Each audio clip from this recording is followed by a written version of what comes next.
tweyaniriza nnyo ku programu eno okukyala kwa Papa nga weeks eziyise tubale twogera ku bapapa abateberemu era mu programu zino tugenda twogera ku bapapa naye nga tujjukira nti ng'ennaku z'omwezi 27 tuka 29 Novemba omwaka guno tunaaba nga Papa Francis tumwota buliro abasobola okumukwata mu ngalo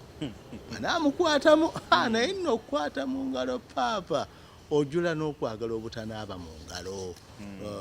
naye bo abamutuukirira okumpi abanaafuna omukisa naye ndowooza okusinga era bafaaza babishops bani bakaridinaali ekigenda okubeera ano kigenda pozi bakiyita kufa mutuku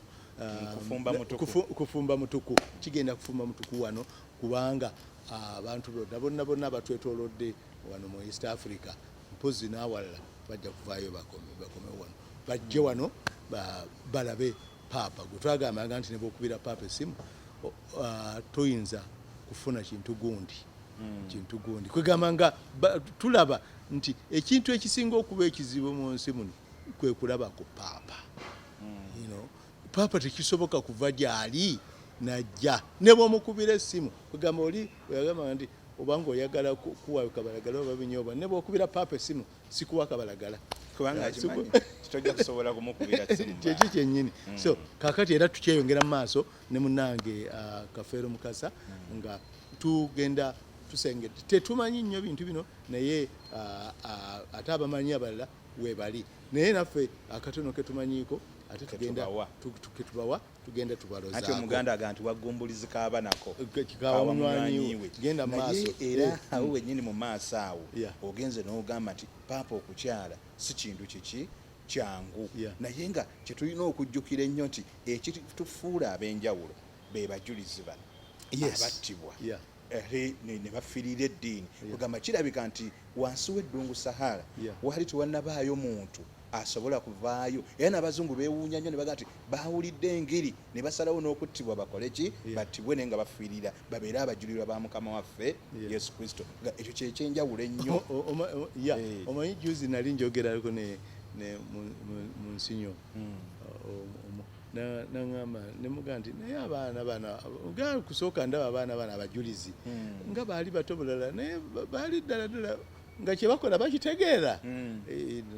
mukuŋŋumya naŋŋamba nti nga bakitegeerera ddala bulungi nnyo kubanga ssebo ogenda okugamba nti naye era n'otuusa kati nti abuusabuusa obanga ddala baali bakitegeera kubanga bano ng'abaleeta eddiini bo ebintu babidduka kwegamba era kyova olaba yali eddiini nga tennabanyikira bunyikizi si kyekyo kwegamba waliwo essaawa eno katugeze ng'ebyobufuzi oyinza okulaba ng'omuntu nga bebamu nga bebalwana ne bakuba n'emmundu naye nga ate ekintu yakidduka naye nga tewaliwo abaalinnyira mu kkubo naye nga baga nti tukifiirako ono ewaffe tumukola ki kiranga bwolaba wano ewaffe e Buganda bolaba abaana bato kuba kati mwe mwaliwo ku mirembe gya Kabaka emabega eri nga Kabaka ono Mutego kyakola ki taliiwo naye waliwo abataabirabako naye nga ate ku luno bagamba nti ssebo nze wooligwa wendigwa era nga bagwirawo ddala ebitali byakola ki byakusaaga kati na bano bwe baabulirwa ekigambo ekyo nekigambo batera ne bakyogera bubi nti wooligwa wendigwa abalala baga nti agamba nti wendigwa wooligwa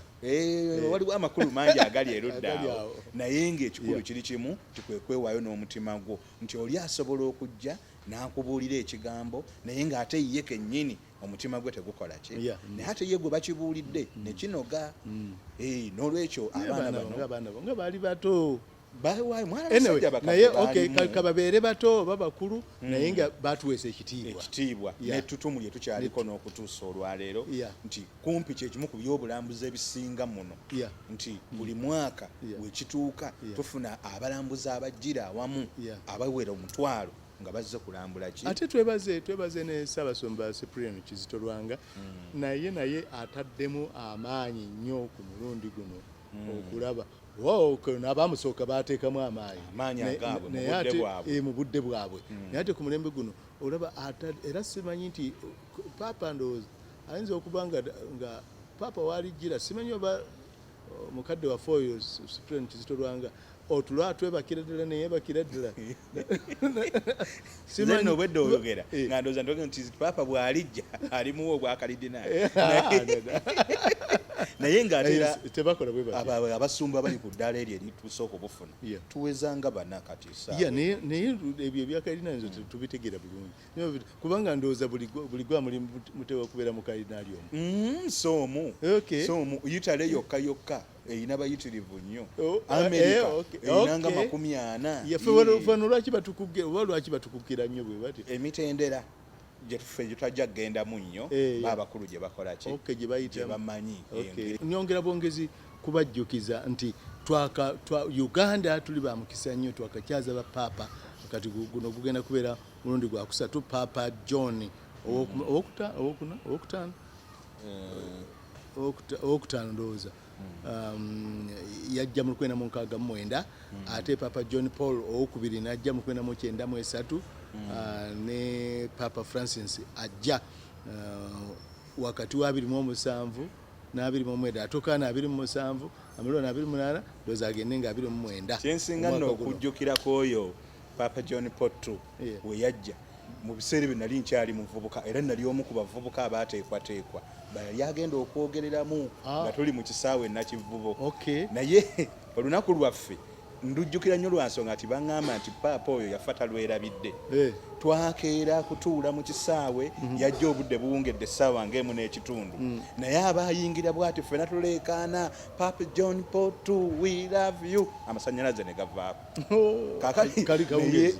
kawungeezi essaawa ng'emu n'ekitundu n'atya nnyo naye olw'okuba abaana bo baali bakimanyi nti amasanze gano gavaawo baatugamba nga nti buli ajjajje n'ekkando era mu ddakiika yali tennaba kuwera ffenna ekisaawe kyonna abantu emitwalo ng'ebiri kando nga zaase kandooza n'akabiriiti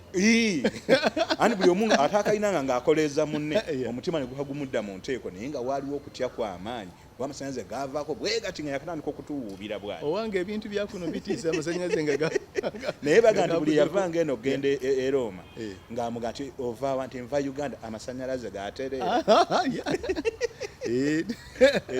kakati ani asikidde Papa ono Sixtus Hyginus gundi waliwo gundi Telesphorus oyo okuva 2025 okuva 136 olwo ye yali atutte obuvunaanyizibwa naye bamwogerako nti yayagala nnyo okuteeka ekitiibwa mu lunaku olwa Easter okusinga ate n'abala okuva emabega baali bakikoze eki naye olunaku olwo lwali lulina obuzibu nti buli bamu mu kitundu kyabwe baali balukuza bwabwe naye waliwo Papa omulala gwe mmanyi eyateeka amaanyi nnyo mu maaso eyo gwe tujja okulaba oyo omulala ate ye yasalawo n'agamba nti olunaku olwo luteekwa kubeerawo ku lwa Sande olwagundi naye luli waliwo kalenda bbiri ng'eri abagundi abajuzi nga balina kalenda yaabwe olunaku olwatuuka nga simu mwezi gwa Nisaani ate nga nabo eno e Roma nabo balina kalenda yaabwe ate n'obuzibu obulala bwe baaliwo mu kiseera ekyo kugamba nga bagoberera nnyo ebigambo bino ebya mbiyite byaki kugamba oba bya lubaale balubaale emyezi egyo balubaale naddala eno mu Rome ne Europe yonna okugitwaliza wamu balina balubaale bangi kati ng'ate balubaale nabo balina ennaku zaabwe kati bapapa abamu ku bizibu bye twasanga nti baatuukanga okuyita abantu ng'ate ennaku bagenze zikuliza mu baki mu balubaale bano nebaga nti lunaku lunaffe tulutukuze bwe tuti tubakumire wano tubagaana okugenda wa kati nga bwolaba oyo lubaale oyo Saani oyo Njuba bamukuzanga nnyo nga baga nti yakuza emmere yakola biki kati abantu bano okubakyusa kyawaliriza bano okuva ku Saturday gye baali basinzizaako badde ku Sande kuno banyweze ekintu ekyo omanyi okukyusa abantu n'obajja eri gye bali oluusi tekiba kyangu naye ate oluusi kiba kyangu kati nzijukira nga manyi Abangereza n'abagundi n'Abafalansa bwe bajja kuno basanga abantu wano nga bakkiririza mu ngeri zaabwe ez'enjawulo n'ebintu bye bakola naki naye nzijukira waliwo kaweefube yakolebwa awo mu maaso awo ntende ebbanga siddene nnyo yabaga nti nga bagamba nti omanyi luli edda abo ba missionaries nga balabanga ebyokwabya olumbe ebikafiiri kakati kereziya ne kanisa bwe bigenze nga wajjawo obutangaavu naki kakati nabaga nti kuba nzijukira nnyo kereziya aga nti bano n'okusaako omusika n'embugo muleete omusika wano tumusabire ne baagala okukijja eri ekkuzimu bali gye badde bakikwekera ekintu ekyo kikulu nnyo era waliwo ne faaza omu ye yasooka okuyiiya oluyimba olugenderako eŋŋoma eŋŋanda n'ensaasi kyagambiddwa katono kereziya naye kyagambiddwa teyali faaza oyo ndowooza yali eri mu gundi yali musomesa kyagambira yali musomesa naye waliwo faaza eyasooka okukola ki okuleeta ennyimba nga zivudde mu maloboozi gali ageeri ag'okukooloobya badde mu maloboozi agasikiriza omuntu wawano amanyidde bakisimba ne baga nti kati atolamugali kyakola ki kyamala bbiri kakati eyo bamusooka ne bamuboola nnyo ne mugundi mu kyakye ezimu bwe bamugabangayo okugenda okuweerezaayo ng'abakristu bafuluma baga ti tetujja kugenda naki ffe twagala nnanga yaffe nakukola obya buloboozi bwaffe bulinga obwabaki omanyi juzi omwaka oguwedde oba guli myaka ngaebiri egiwedde nali nkolako nga noonyereza ebyafaayo by'abajulizi kakati neŋŋenda eno emunyonyo naye kwolwo nayambala lubugo nateekako nasumika nateekako ekifundikwa kakati neŋŋenda eri emunyonyi eri abajulizi waliyo kagwa waliyo abajulizi eyo nga basatu eno kati gye bagenza okuzimba hoteeri egaggadde kakati neŋŋenda kati tuba tulikodinga beri kakati omusajja asaawo omukristu waawo najja nanengira nga ndi mumbugo najja nga awukira nga aleeta ebyawungo ebya sitaani ebyawungo naye n'atamanya nti nabali abajulizi balongoosezaawo ye yalinga ennyambala yaabwe kwegamba abantu abamu bwe tugenda bwe tugoberera eddiini kwegamba bateeka okubeerawo ate okutegeera okwenjawulo kubitwala bukolokolo naki tubadde ku tumwogeddeko ne twogera nti yayagala nnyo okukola ki okukuza olunaku olwo weewaawo lwatabukanga nga bamu bagamba nti ku lunaku luno lwe bakomererako mukama waffe olunaku luno olwa Friday kwe tuba tuluteeka babaga nti luteekwa kubeera ku mazuukira abalala nga balukuziza ne mu nnaku eza wakati mu wiiki ennaku z'omwezi wezakolanga ki wezatuukiranga naye ye n'asalawo okulukuuma ng'alukuumira ku lunaku olwo olwa Sande ye ng'agamba nti ekitiibwa kyonna kirabikira wano ng'azuukidde senga teyazuukira senga n'eddiini teyanditambudde kugenda mu maaso byebigambo ebyo ebimu ku bibi ebimujjukirwako then twagambe olyo yasikirwa Higginess talina nnyo bintu by'amaanyi lwakuba yali mu Yonaani ekizibu ekyaliwo ky'abantu abasinga bwe babaawulanga ne babeera nga babataddeko emikono okujja okuweereza bonna nga babeera nga abali ku leva emu naye oyo bwe yajja mu bukulembeze bwe n'aga nti twawulewo nti akati ono bishopu ono bwana mukulu ono gundi kwegamba tuleme kugamba nti yayingidde jjo noono abuluddemu bonna bali ku leva yeemu kati ekyo yakigezaako okulabika nga akitereeza waawo si yakituusa gye kiri naye nga yaleeta enteekateeka eyo ebaawula mwatu ate onzijukiza juzi mbandi ne mu nsinyo bwana mukulu wa parish ya Christ the King kakati nemuga nti oli mu nsenyere nanga nti ekigambo kyekimu naye nze siri mu nsenyere simye ndimu Monsinyo kugamba it was interesting for me naye nga omuntu bw'atuuka ku ddaala eri kubanga nze namugamba nti kati oyolekedde okubeera bishop nga ndowooza nti bw'oba kuba mu nsenyere Monsenyeri oba Monsinyo? Monsenyeri ffe bwe tukyogera mu ngeri yaffe etwanguyira. Naddala Omuganda omanyi ye bw'aba ayogera tayinza kuddaawo ku bigambo kumwerumya. Bw'akiwulira kitiibwa. Oyinza obutatuuka ku bwa bishop. Oyinza obutatuuka kyanga bw'olaba mu magye. Nti bw'obeera brigadier oba osuubira okubeera major general naye ate oyinza okufa ng'oli brigadier. Naye nga bwe baba nalowooza ku muntu adda ku bwa bishop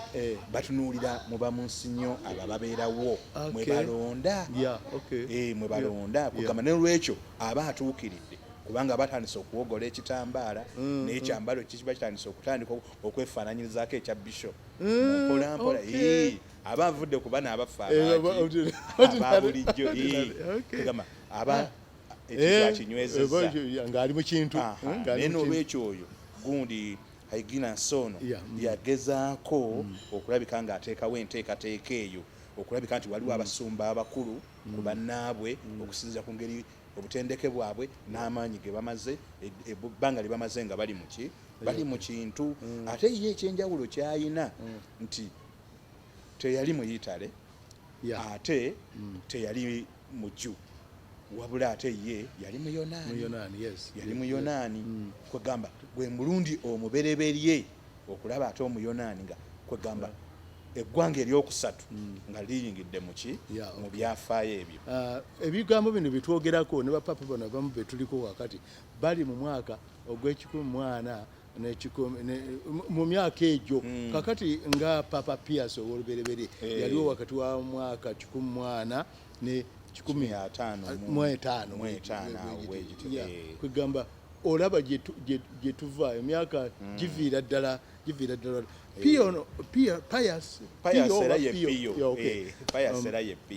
simumanyiiko nze bingi